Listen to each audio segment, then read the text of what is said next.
Hey, welcome to our channel. Make sure to subscribe and turn on the bell so you never miss our latest content. You know that feeling. When everything feels too right to go wrong. When you look at the life you've built, the person sleeping beside you, and you feel a profound sense of rightness. A quiet pride, a deep-seated conviction, and yes, even a little bit of luck, because this person seems tailor-made for you. Stitched together from all your unspoken hopes. That's how I felt about my marriage. About Genevieve. And maybe that's exactly where the danger lies. In the certainties we never dare to question. I was the kind of man who valued the small architectures of love. The rich, dark smell of coffee I brewed every morning, just the way she liked it. The light touch on the small of Genna's back, as I passed her in our sunlit kitchen. The comfortable, easy silence that settles between two people who know each other so well they don't need to fill the space with noise. Our love felt born of habit, but not in a bad way. Not in the way that breeds contempt. It was a habit built on a million daily choices. On respect and quiet devotion. On Sundays, I would get up early, even when my body ached for more sleep, just to make the buttermilk pancakes she loved, the ones with the slightly crispy edges. And she, in return, would pretend to be asleep so she could surprise me, wrapping her arms around my waist from behind. A sleepy good morning whispered against the curve of my neck. We laughed for no reason. We talked about everything and nothing. We'd rewatch entire seasons of shows we both loved, not to see the plot, but just to chat through the episodes. Our running commentary, a language all our own. And when Genevieve looked at me, when she really looked at me, I saw myself reflected in something I could only call home. That's why it was so hard to notice when things started to slip. Love, contrary to what the movies tell you, rarely leaves with a cinematic crash. It doesn't announce its departure, it just seeps out. Through the tiny, hairline cracks we're too busy, or too scared, to see. First, it was the delays. Jenna, who used to be the one waiting for me with a bottle of wine already breathing, and a movie handpicked for our mood, began sending the texts. Meetings running long. Babe, don't wait up. Traffic is an absolute nightmare. You wouldn't believe it. This deadline at the agency is killing me. Just gonna grab something on the way home. And I believed her. Of course, I did. Because when you trust someone completely, doubt isn't your first language. I'd had my own brutal stretches at work. I knew adult life demanded sacrifices, that sometimes the career has to win. So I ate dinner alone, the empty chair across from me a temporary void. I told myself it was just a phase, a busy season, but after a while, something else changed. It wasn't just her schedule. It was her tone. Her answers became automatic, clipped. Her messages, once little paragraphs, shrank to one-word replies. Okay, yep, tired. Her kisses, they became rare. And when they did happen, they were brief, almost without contact. A ghost of a gesture. She began to avoid my touch in subtle ways. A slight flinch if I reached for her hand in the car. Turning over in bed just as my arm was about to wrap around her. She changed the subject when I tried to talk. To really dig in and ask what was wrong. And her eyes. Those eyes that once lit up when she heard me ramble about some random part of my day, were now dull, distant, as if they were looking straight through me, focused on somewhere else, in another life. I tried to rationalize it. Of course, I did. Maybe she's exhausted. Maybe she's overwhelmed. Maybe she's just bored with the routine, with the stability I thought we both cherished. So I tried to rekindle the spark. I fought back. I planned quick weekend trips to the coast. I left little notes tucked inside her work bag. I cooked elaborate dinners, the kind we used to make together, laughing over spilled wine. But every effort felt forced, unilateral. I felt like I was performing a play for an audience of one, and she had already read the script and was just waiting for it to be over. I was swimming against an invisible tide, and the worst part wasn't the change itself. It was the crushing sense that she had already given up, while I was still holding on with everything I had. The silence in the house grew louder every day, filled with all the things we weren't saying, and I was starting to realize that I wasn't just fighting for our marriage. I was fighting alone. It happened on an ordinary Tuesday night. Rain was streaking down the windows, blurring the city lights into a watercolor painting of melancholy. We were in the middle of a broken conversation, one of those filled with long, heavy pauses that say more than words ever could. I was talking about a project at work. She was staring at her phone, the screen's blue light casting an artificial glow on her face. She wasn't even pretending to listen anymore. Then, she looked up, Her expression was strangely neutral. No warning. No emotional buildup. She just let the words slip out, as if she were asking me to pass the salt. Julian, have you ever thought about opening our marriage? The world stopped. The sound of the rain, the distant traffic, the low hum of the refrigerator, everything just ceased to exist. All I could hear was the frantic pounding of my own heart against my ribs. I leaned forward in my kitchen chair, resting my arms on the cool wood of the table, trying to anchor myself while her proposal hammered away inside my head. Explain this to me, I said. My voice was firm, but not loud. I was fighting to keep it from shaking. What do you mean? Open the relationship? You want to bring other people into our marriage? Is that it? Genevieve looked away. She ran a hand through her perfectly styled hair, a gesture that seemed more like a search for the right words than a sign of distress. It's just an idea, Julian. We've been so stuck in a routine. I thought maybe meeting new people, trying new things, it could help us. I frowned, a deep, incredulous furrow forming between my brows. Help us? Since when does adding someone else to the equation fix anything? Why not travel more? Why not talk more? Why not work on us, without an audience? She took a deep breath, the kind you take before delivering bad news, and folded her arms across her chest. A barrier, a wall, because I feel like something's missing, she said, her voice flat. I've tried, Julian. I've tried to reconnect with you, but maybe this will bring back what we lost. I looked at her, really looked at her, searching for the woman I married in the face of this stranger, the woman who whispered secrets to me in the dark, the woman who held my hand at my father's funeral. She was gone, and a cold, sharp certainty cut through my confusion. Or maybe, I said, my voice dangerously quiet, maybe it's just the excuse you needed to do what you're already doing, without feeling guilty. She met my gaze, and for the first time in months, she didn't look away, she didn't deny it, she just held my stare and exhaled slowly, like someone who had finally stopped trying to hide, like someone who was relieved the lie was over. In that single, shattering moment of silence, I realized something deeper was behind her request. It wasn't a question, it was a confession disguised as a proposal. And what had been a vague, nagging suspicion now had a name, a face, a scent. I just didn't know yet how much it was about to change everything. I didn't know that the floor hadn't just cracked. It had fallen away completely, leaving me in a free fall. I spent the next few days in a fog. I moved through my life like a ghost, the world muted and distant. The way Genevieve had dropped those words, so casually, without a tremor of hesitation, it was like she was asking for a simple favor, not dismantling the very foundation of our life. The fog eventually began to clear, replaced by a harsh, unwelcome clarity. I started watching everything more closely, and what had once gone unnoticed, what I had once dismissed as stress or exhaustion, now weighed on me with the density of lead. The late nights at work, the way she clutched her phone when she got home, angling the screen away from me, the faint, secretive smiles that had vanished in my presence but reappeared when a notification lit up her screen. Little by little, piece by painful piece, I understood. I was dealing with a reality that was no longer mine. Genevieve had moved on to a new level of the game, a game with different rules and different players, and I was still standing on the starting square, trying to figure out how to roll the dice. What bothered me most, what truly ate at my soul, was being cut out of the decision. She hadn't come to me when she felt distant. She hadn't asked for help. She had pulled away emotionally, built an entire separate life, and only then, after the fact, had she asked for my permission. Asking to open the marriage felt less like a solution and more like a request for formal paperwork to keep doing what was already happening in secret. The feeling of being deceived, of being played for a fool, it was a corrosive acid in my gut. But even with all the signs pointing to the obvious, I resisted. I resisted accepting it without proof. I didn't want to become that kind of man, the kind who suspects on impulse, who acts on jealousy.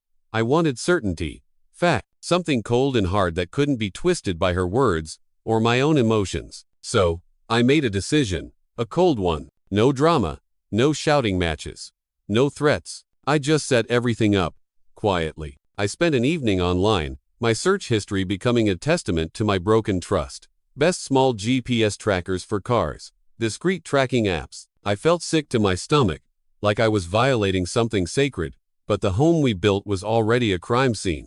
I was just looking for the weapon. I bought a small, discreet GPS tracker with a simple app. It arrived 2 days later in a plain brown box. I waited for the right moment. That Saturday, she said she was going to visit a friend across town, an old college roommate I'd only met a handful of times. The excuse was perfect. The operation took less than 3 minutes. My hands were steady, my movements precise. I tucked the small magnetic device into a hidden spot underneath her car, in the grimy darkness where no one would ever look. When I finished, I walked back inside the silent house.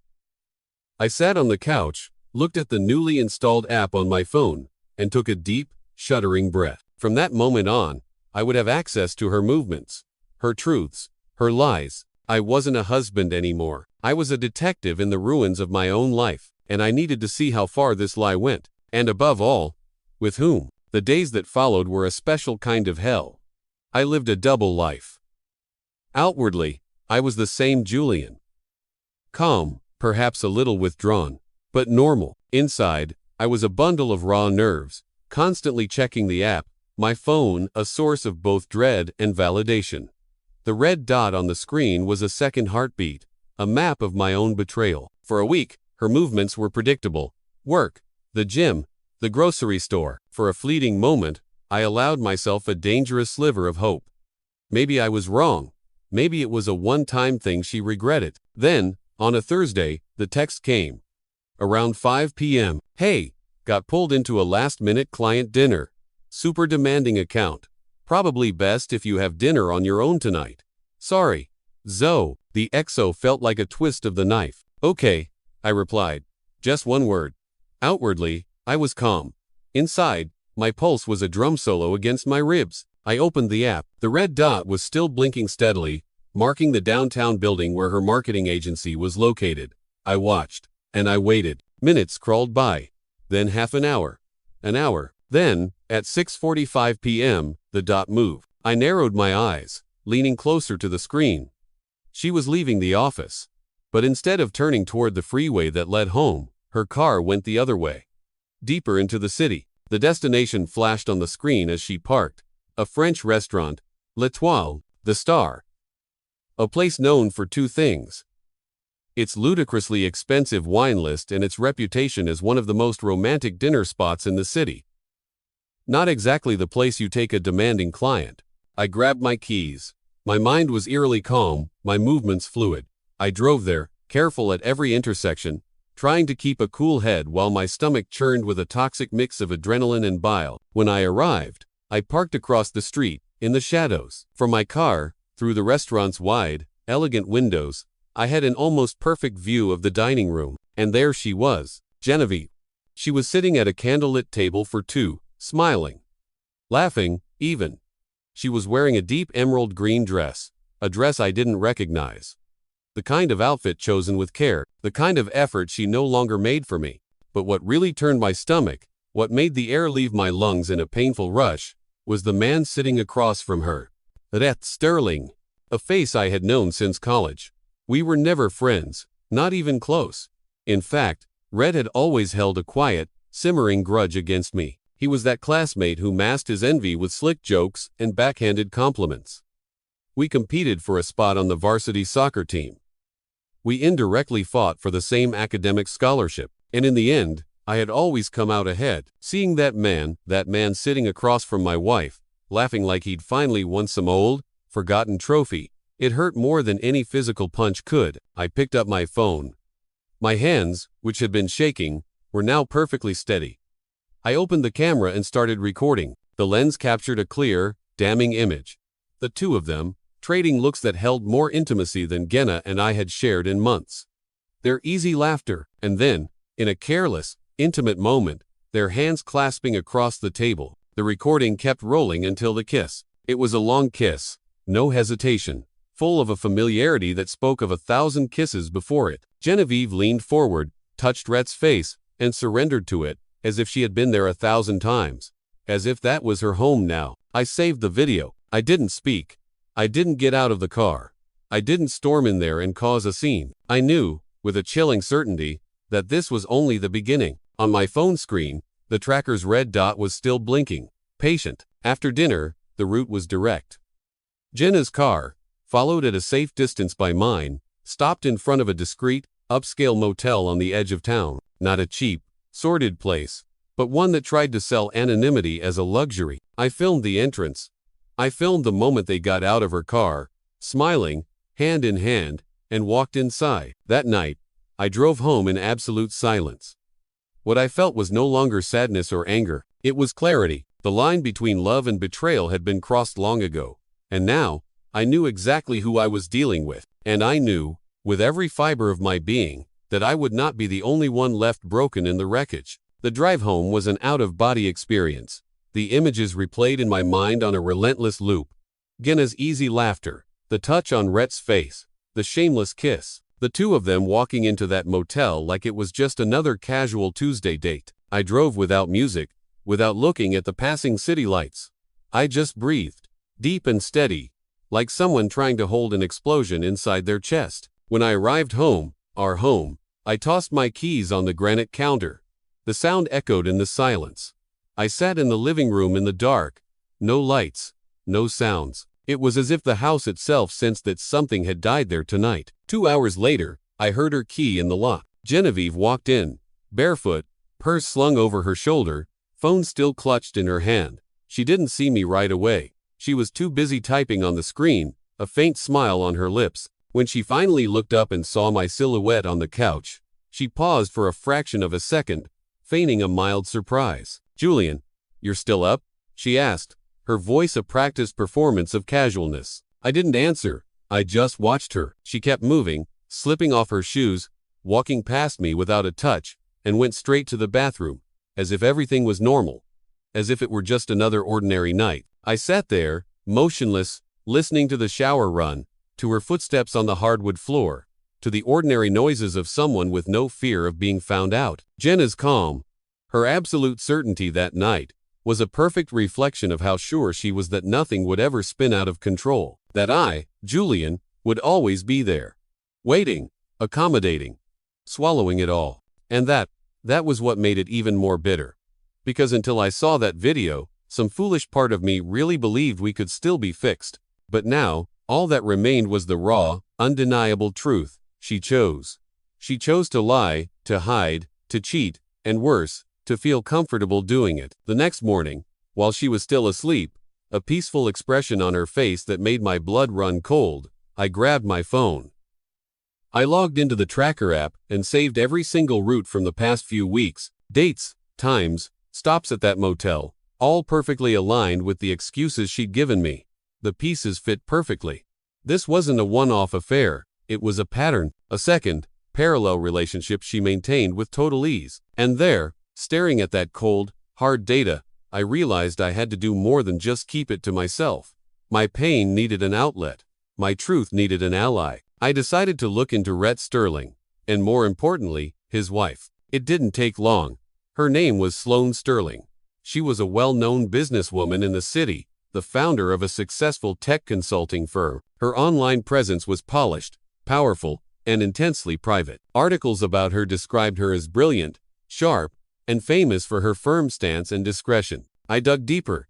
I found a direct contact email, not a general company one. I decided she deserved to know the truth as much as I did. I sat at my computer. I wrote, straight to the point.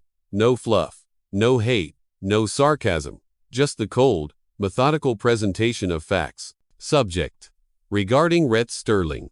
Miss Sterling, I am writing to you under difficult circumstances. I believe our spouses, Genevieve Archer and Rhett Sterling, are involved in an affair. I have attached time-stamped location data and video evidence from last night, November 14th, for your review. I am not seeking drama.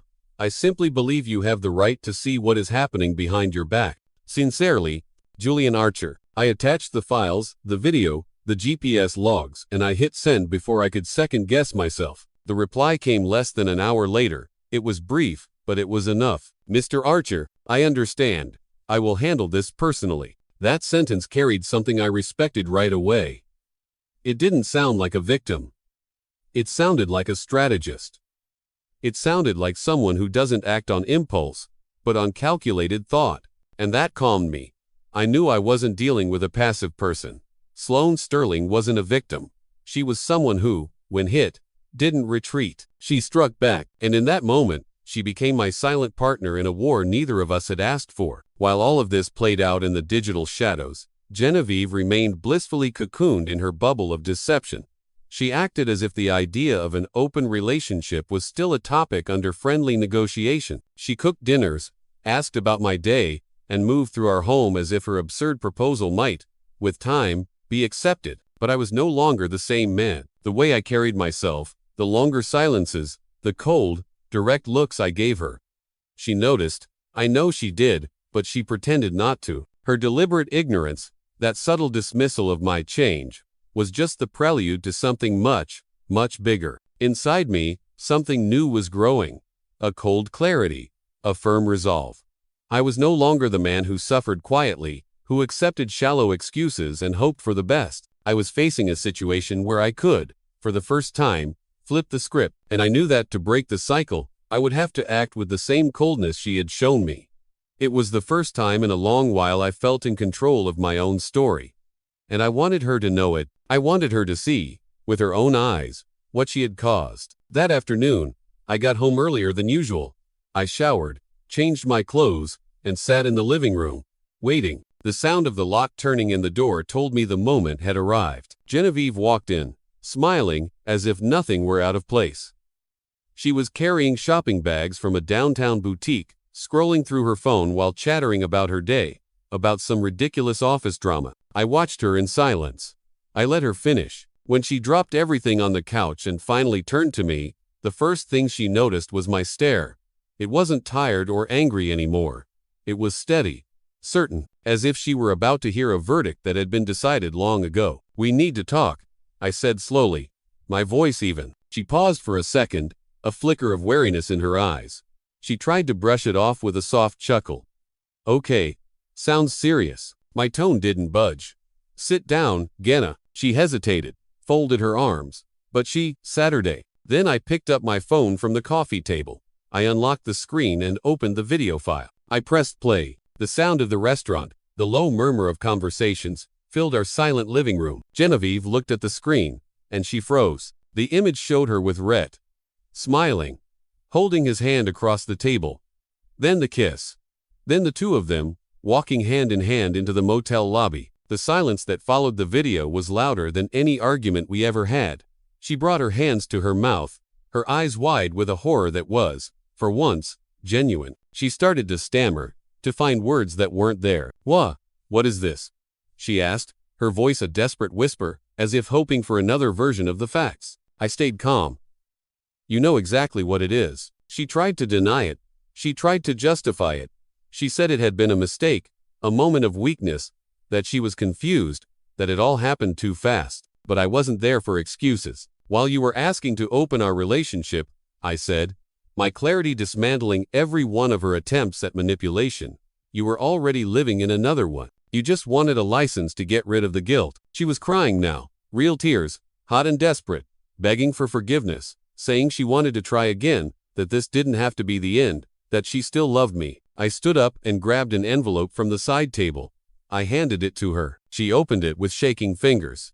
She looked at the contents. Divorce papers, all filled out, missing only her signature. "You crossed a line, Genna," I said, my voice devoid of the love that once filled it.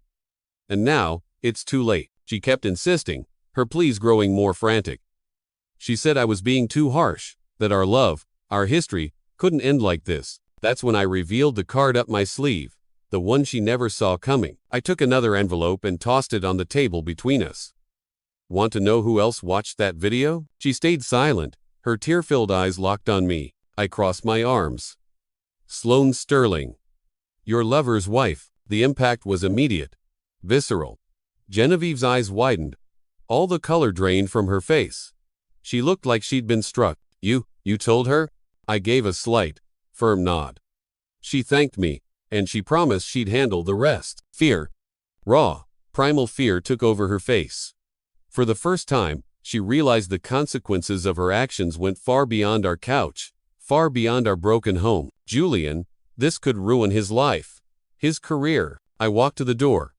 I grabbed my keys. I pulled on my jacket. And before I walked out of that house, and her life, For the last time, I looked back at her and said, that was exactly the point. Brooke remained there, sitting with the divorce papers in her hands, surrounded by the beautiful, expensive things she had bought that day, and the ugly, irreparable things she had caused. And I walked out without looking back. In that moment, I carried no resentment.